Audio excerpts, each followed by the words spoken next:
HSBC presents CNBC TV 18 Future Female Forward.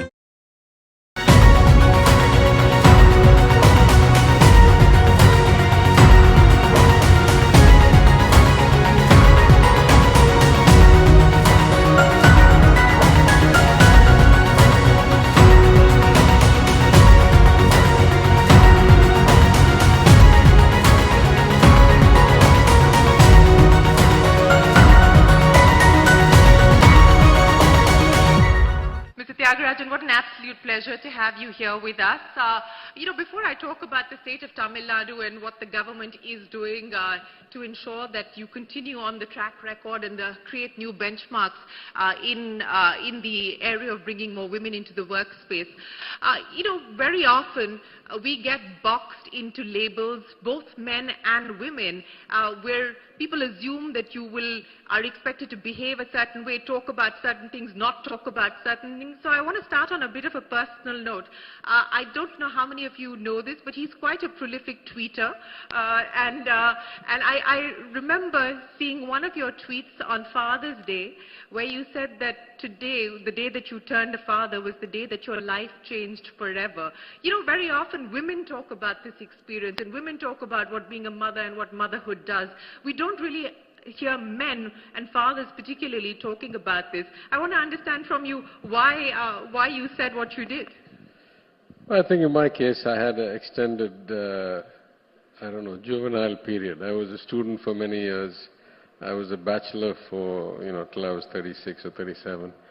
And so I think I grew up very slowly, purposely, because I came from a political family. And I think the birth of my son really transformed my thinking, much more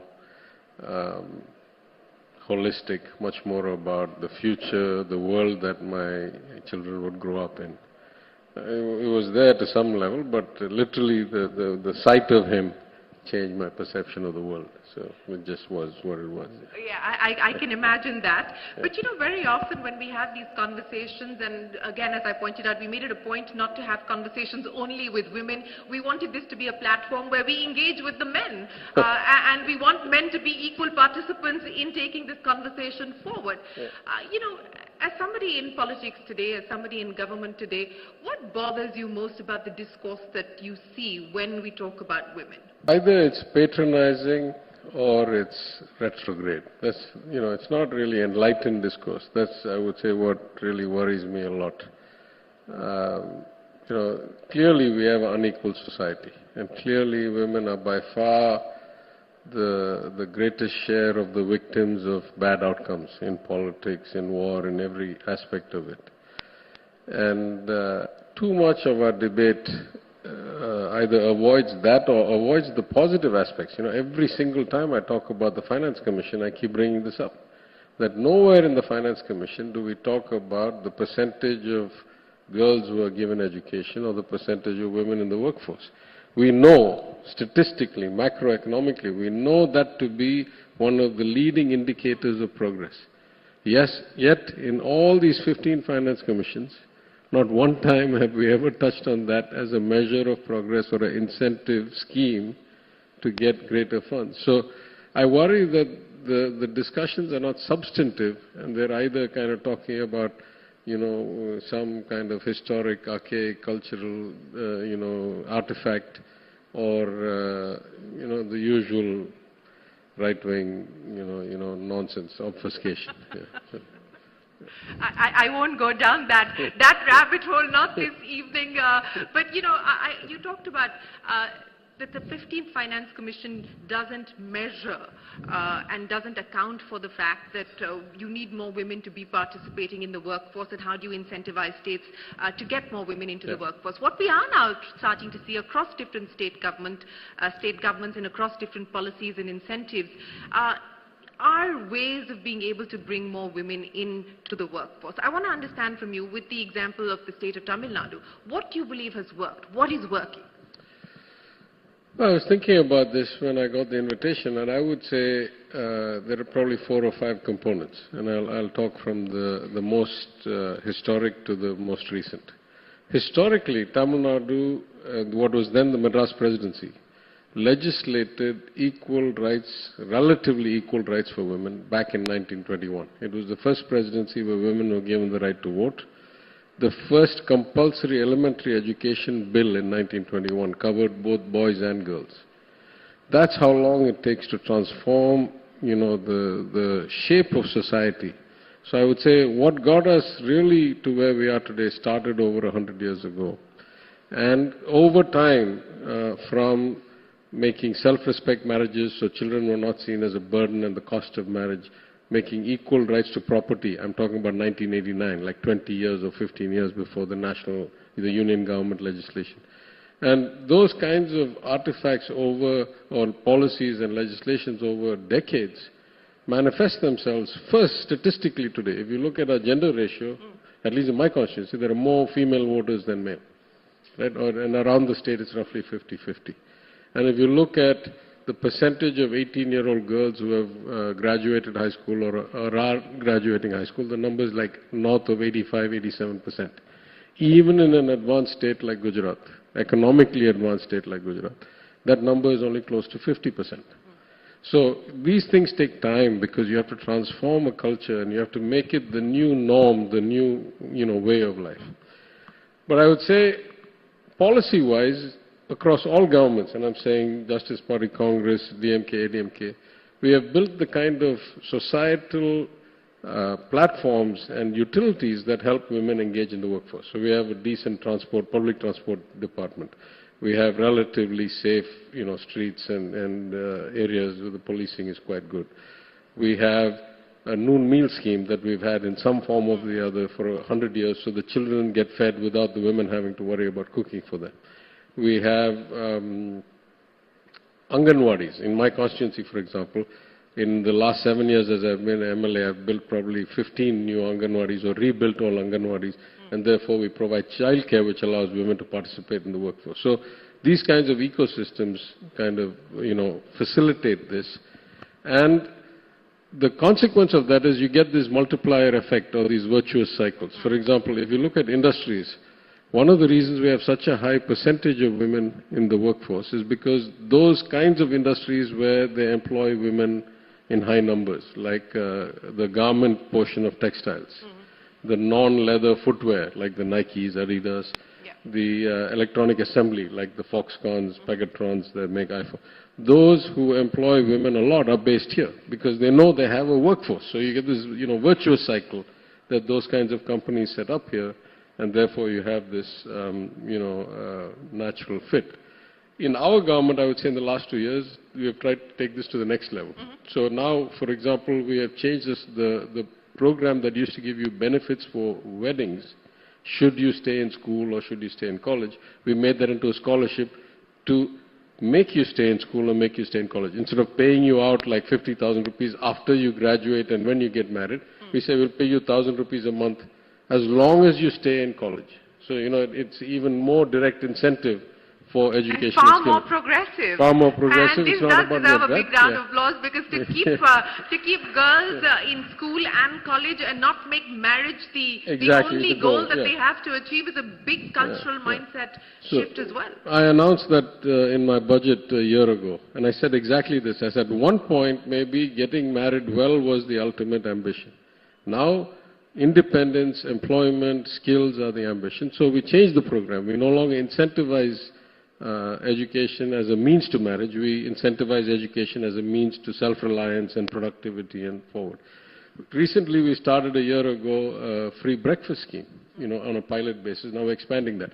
That we did for government schools, elementary schools, and now we're finding a lot of middle-class people are saying, why can't the government offer that to us? Because it's not just a question of cost, it's a question of time of day. How many mothers have the capacity to make hot breakfast for children at 6 o'clock or 7 o'clock in the morning for the school to provide breakfast? So we have tried to pioneer in our own time, but we have this huge legacy going back decades that I think contributes to this outcome.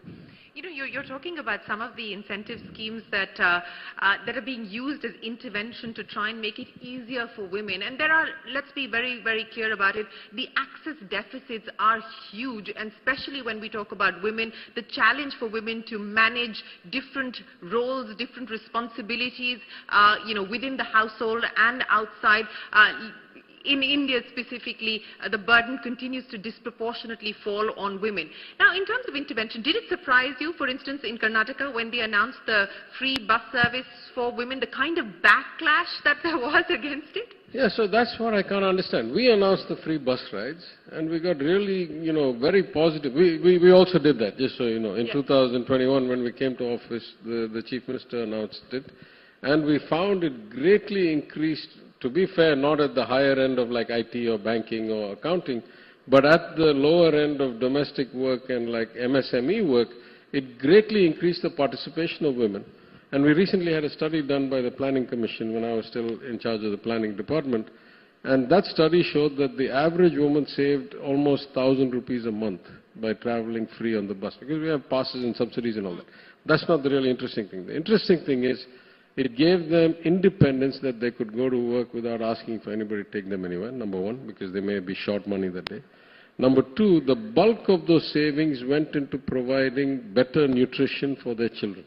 I mean, it's not a lot of money, but, at that level of income, even those extra few hundred rupees a month, or 1,000 rupees a month, can make a meaningful difference. So I think, these kinds of things. So I was quite shocked actually why there was a backlash in Karnataka, because here, we had some teething troubles on operation. We continue to have some issues on, the unions and the transport and all that, but these are all minor issues. Broadly, society welcomed it. So that I think is a very clear indicator.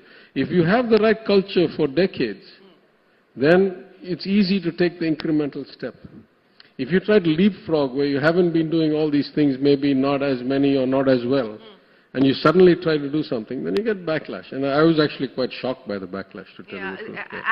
As was I. But, speaking about the road ahead, and you talked about incremental changes, and some of these changes that you just articulated fall in that category.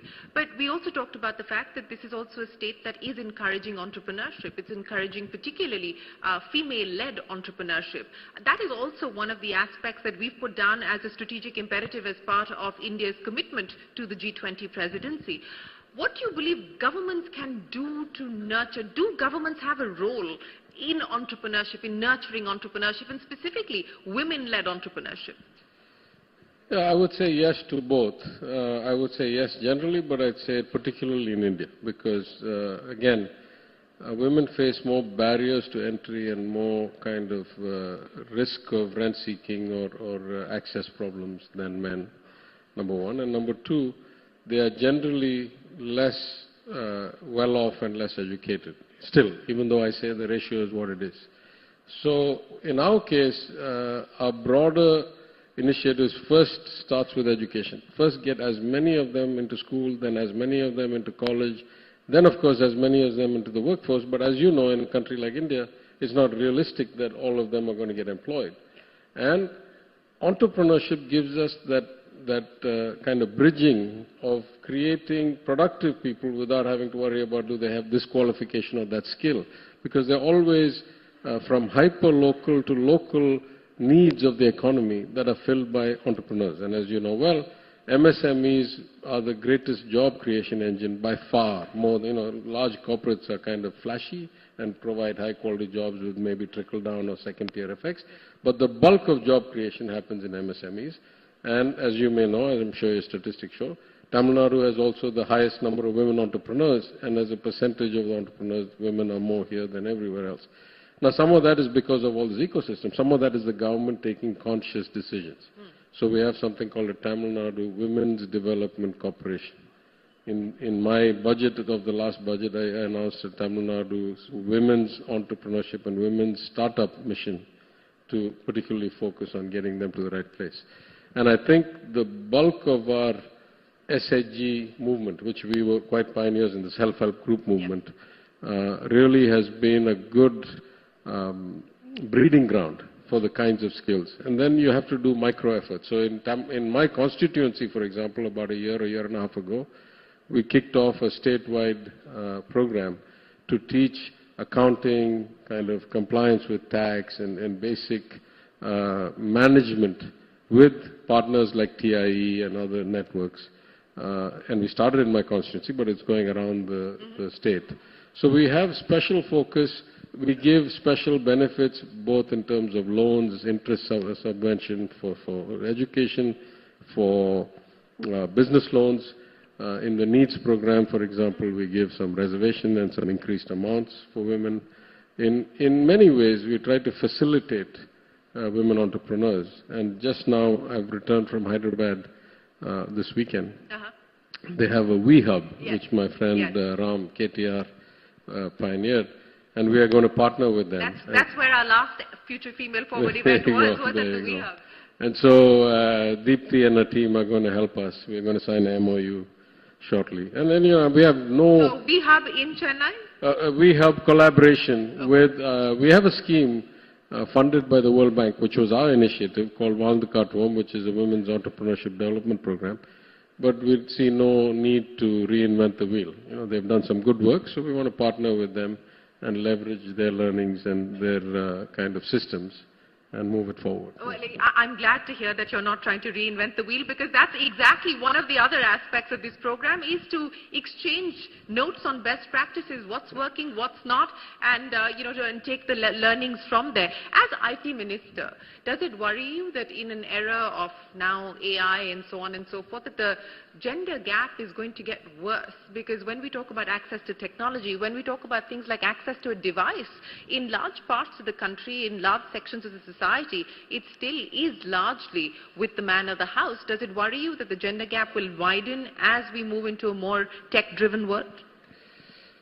Yeah, I mean, this is a worldwide problem, right? It's not a Tamil Nadu or India or a worldwide problem. But I would say, at least in Tamil Nadu, we have 2 or 3 advantages. This notion of social justice or equal access started with women, only then went to communities like backward, oppressed and all that. So all our schemes are designed to bring equity in some way or the other. And even now, the scholarship schemes, the admissions, we give preference for people who have come from government schools, from Tamil medium, from rural areas, first-generation students. So what we're trying to do is make society more level.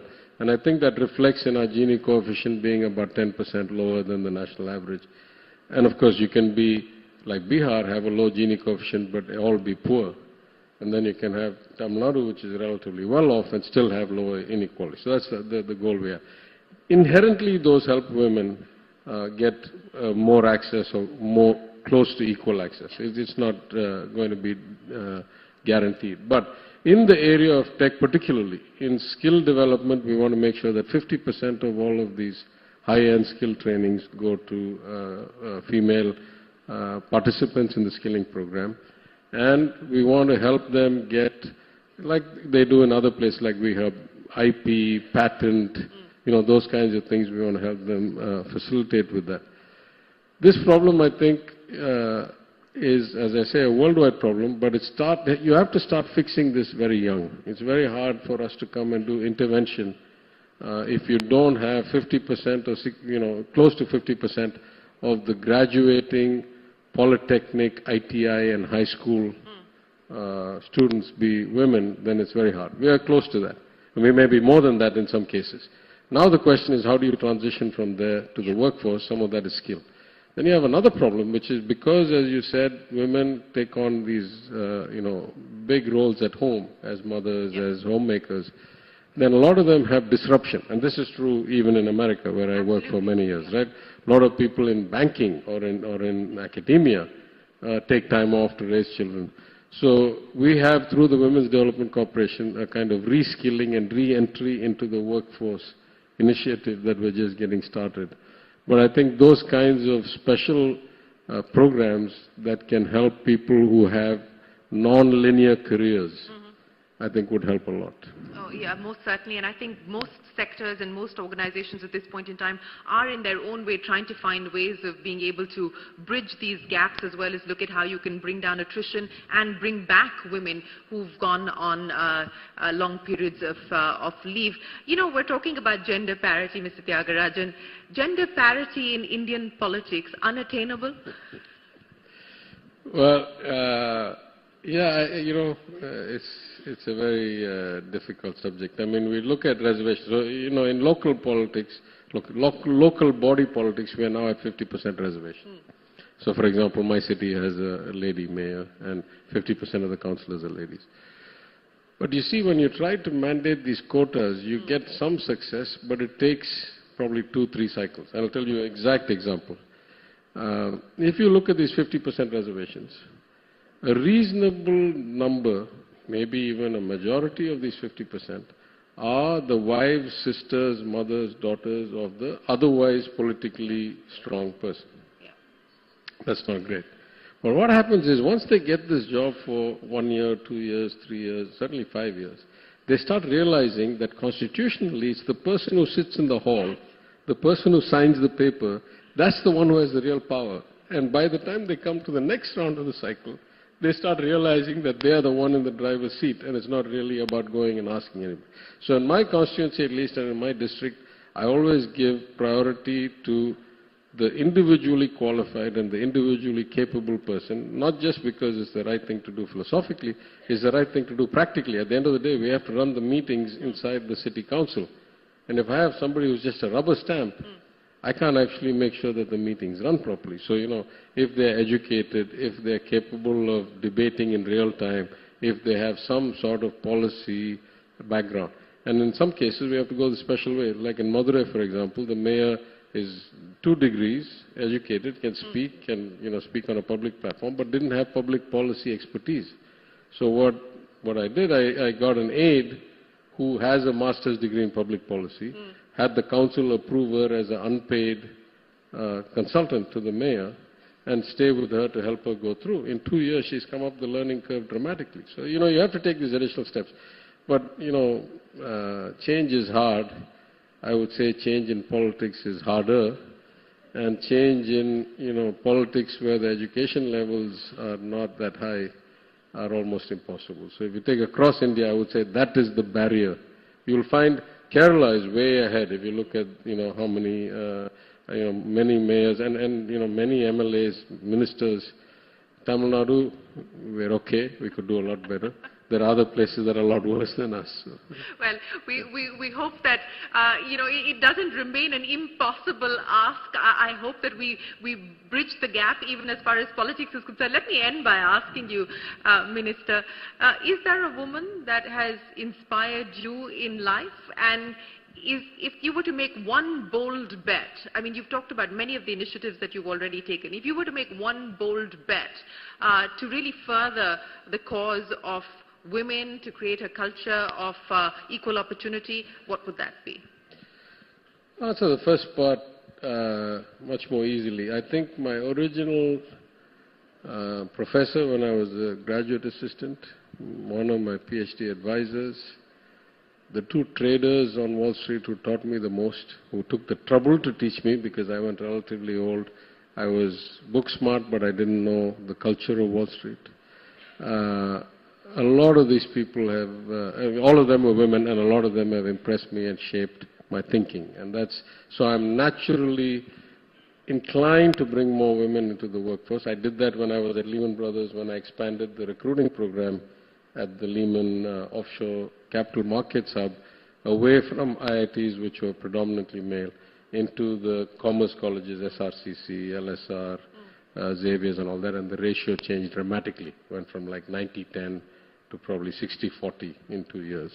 I did that when I was in the DMK IT wing, where I created special posts to make sure that we had women deputy secretaries and women members, and I tried to push the envelope a bit. The system pushed back. But I've tried to do that all the way. If there was one radical thing I would do, I would say that we must increase the exposure, right? A lot of women, or a lot of girls particularly, when I see them, and I've had many examples, I'll give you extreme one. There was a Sri Lankan refugee. She's one of the refugee camps. And so she got spectacularly good marks on the +2. And, she got a picture taken everywhere she went, saw people. And then somebody called me in my office, in my MLA office, and said, do you want to meet her? I said, no, I don't believe I need this extra publicity. She's not in my constituency, she's somewhere else. I said, no, she wants to meet you with her parents. I said, okay, then let her come. Asked her, what are you going to do? She said, I'm going to study to be a chartered accountant. I wanted to be a doctor. I was told that because of NEET and the lack of quotas for refugees, I could never be a doctor. So I decided to look for other fields. I'm going to be a chartered accountant. Somebody told me I can be a chartered accountant. So I'm going to do correspondence degree and study to be a chartered accountant in real time as an apprentice. And, that'll be my career. And I said, but how many chartered accountants do you know? She said, no, I watched this guy on YouTube. So, you kept drilling down and down and down. It was complete lack of exposure. She had no idea. So I said, listen, I know I'm an annual guest speaker at the ICAI. I know probably 50% of the top chartered accountants in India. Not one of them didn't go to college, right? Or took this kind of shortcut, right? You really want to be a leading chartered accountant, you need a good education first. You can't, anybody can learn how to do the books. But a good education sets you up to think. So I had like an hour's conversation with her parents and stuff like that.